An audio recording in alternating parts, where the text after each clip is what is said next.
Hello friends, आप सभी का स्वागत है आपके YouTube channel typing student Morena में। आज की डिक्टेशन है 100 WPM। डिक्टेशन स्टार्ट होगी 5 सेकेंड बाद। स्टार्ट। महोदय, बच्चों को जो ज्ञान प्राप्त हो वह अनुभव से हो, न कि केवल स्मरण शक्ति पर आश्रित रहकर। रटाई द्वारा उन्होंने सोचा था और उच्चतम शिक्षा शास्त्रियों का भी यही विचार है कि इस प्रकार से प्राप्त ज्ञान बच्चों में जागरूकता, कार्यकुशलता, स्वतंत्र भावना पैदा करता है, जो इस जीवन के संग्राम में बहुत सहायक हो सकता है। दूसरा मौलिक विचार उनका यह था कि इस प्रकार की शिक्षा इस देश के लिए अनुकूल ही नहीं बल्कि अनिवार्य है। बच्चों से जो कुछ भी काम कराया जाए वह उत्पादक काम हो और उससे जो कुछ भी पैदा हो उससे शिक्षा का व्यय यदि पूरा पूरा नहीं तो अधिकांश निकल सके, क्योंकि यदि शिक्षा का व्यय दूसरे प्रकार से निकालने का प्रयत्न किया जाएगा तो वह बोझ इतना बड़ा होगा कि शिक्षा सार्वजनिक नहीं बन सकेगी।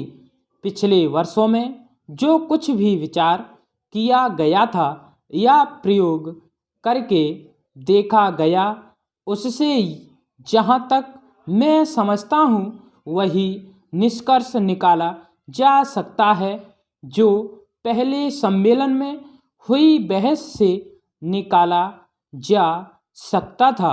हमारे शिक्षा शास्त्रियों ने इस पद्धति की अनुकूलता और श्रेष्ठता तो मान ली थी, पर उनकी दृष्टि में इसके द्वारा शिक्षा का व्यय निकालना असंभव ही नहीं, अनुचित भी था। प्रयोग से देखा गया है कि इस पद्धति की उपयोगिता है और इससे पूरा नहीं तो अधिकांश व्यय निकाला जा सकता है। यह मैं प्राथमिक और माध्यमिक शिक्षा के संबंध में कह रहा हूँ। पैरास्टार्ट।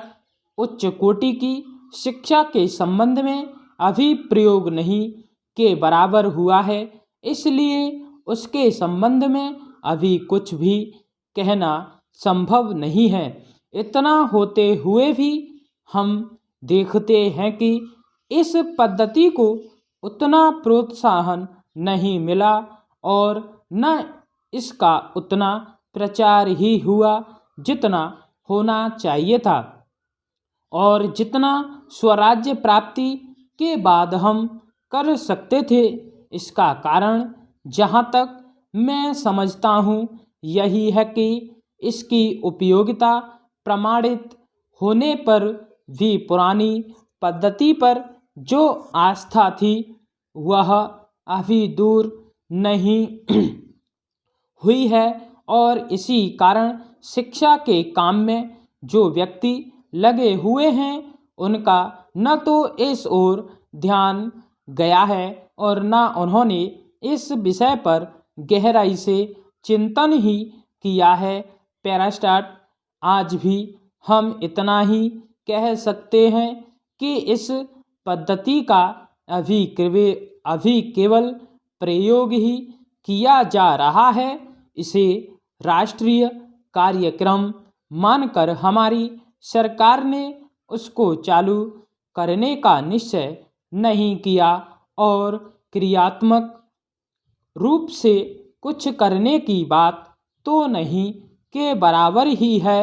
उसका परिणाम यह हुआ है कि पुरानी पद्धति की संस्थाएं दिन प्रतिदिन बढ़ती जा रही हैं और शिक्षा पर सरकार जो कुछ भी व्यय कर सकती है या करना चाहती है उसका बहुत बड़ा अंश उस पद्धति को ही बनाए रखने में व्यय हो रहा है और इस पद्धति को बहुत कम प्रोत्साहन मिला है।